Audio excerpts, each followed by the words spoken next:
dadkan oo maanta la hadlayay TV-ga Royal ayaa aragtiyahooda ku muujiyay sida ay ugu xun yihiin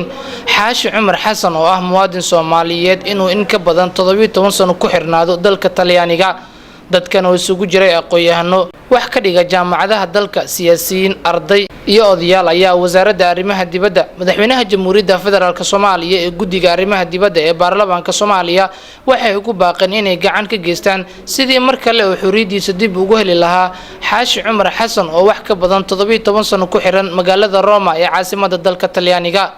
والله أرنت حاشي وحين نقطي أرن قرن مركز تو قبس لابد Soomaaliya meel isku timaado waxyaabaha sheekada hadii Talyaani ba soo galo waxa dadku ay xasuustaan waxa ugu horeeya arinta Xaashi qof Talyaani oo jid maray Muqdisho dhaxdeeda marka la arko dadku waxay xasuusanayaan dhibaatada ay Xaashi u geysteen. Xaashi waxa lagu eedeeyay dilkii Laariya Albe iyo ninkii filiqaadaha ee la socday inuu ka qayb qaatay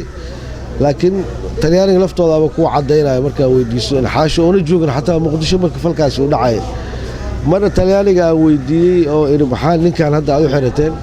waxayna galka inaan sidaas ku laabnaa rabnaa hadda Xaashi imaan lahayn xataa qof kale oo Soomaali halkan marayo ayaa u xiri lahayn iga afkooda geeyeen. magacayga waxa weeyaan Ciidin Ali Jilcow ka tirsan xarunta aqoonyahanka Banaadir Intellectual Center. arintaas muwaadinka Soomaaliyeed ee Talyaaniga ku xiran Xaashi runtii waxaan u arkaa muwaadin Soomaaliyeed ee halka Talyaaniga ay haystaan isla markaasna wali aanan helin xukun cadaalada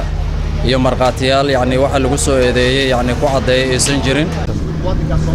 oo dawladda Talyaanigu si sharci darro ah inay ku xirtay aan u haysano xiranna muddo 18 sano gaaraysa waa ka xunnahay xiraashadiisana waxaan u sababeeyaa awood yarada dawladdu ay leedahay hadii dawladda awood ay jirto dawladda Talyaanigu ma haysateen asuguna intaas khalad ma ku xiraadeen marka waxaan ka codsanaynaa maadaama aan nahay dal burburay oo awoodiisu yartahay dawladda Talyaanigu in ay noo sameeysaa oo ayna fiirisaa. Assalaamu alaykum magacaygu waa Muuse waxaan ahay saaxiibka Xaashi dadkan meesha fadhiyana saaxiib la kaligay saaxiib lamaahi codsiyo badan waa jeedinay waana sii wadi doonaa ilaa saaxiibkeen xabsiga uu ka soo baxo xaqiisana uu ka helo xuriyadiisa uu ka helo ma joojin doona hadii Ilaahay yiraahdo meel walba xilli walba saacad kasto meesha noqotaba waa wadi doona hadii Ilaahay yiraahdo sida dadkan dhan ee ballan qaadeen waa sameyn doona hadii Ilaahay. Xaashi Cumar Xasan wuxuu xiran yahay 17 sano wuxuu ku xiran yahay dalka Talyaaniga wuxuu ku xiran yahay si xaq darro ah cid kasta og cid la weydiinay ma jirto xaq darro ku xiran yahay dawladda Talyaaniga iyo dawladda Soomaaliya xiriir dheer oo waxa ka dhaxeeya soo jireen ah waxaan mar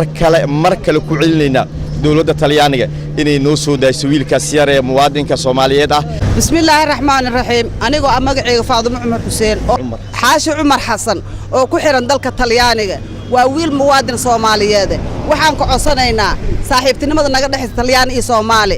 ummadda Soomaaliyeed oo madaxweynuhu ugu weyn yahay ilaa halka heer degmo heer qaran iyo heer gobol iyo heer degmo Soomaalinimo waxaan ku codsanaynaa Xaashi Cumar Xasan oo si xaq darro ah aan tuhunsannahay inuu ku xiran yahay hadda ka horna in la sii qabtay la sii deeyay haddana loo sii celshay dawladda Talyaaniga inay sida ugu degdeg badan ay u soo deyso iyadoo xushmeynaysa xiriirada caalamiga ee soo jireenka ee Talyaaniga Soomaaliya ka dhaxeeya. Aweys Maxamuud Jilcow, Royal TV, Muqdisho.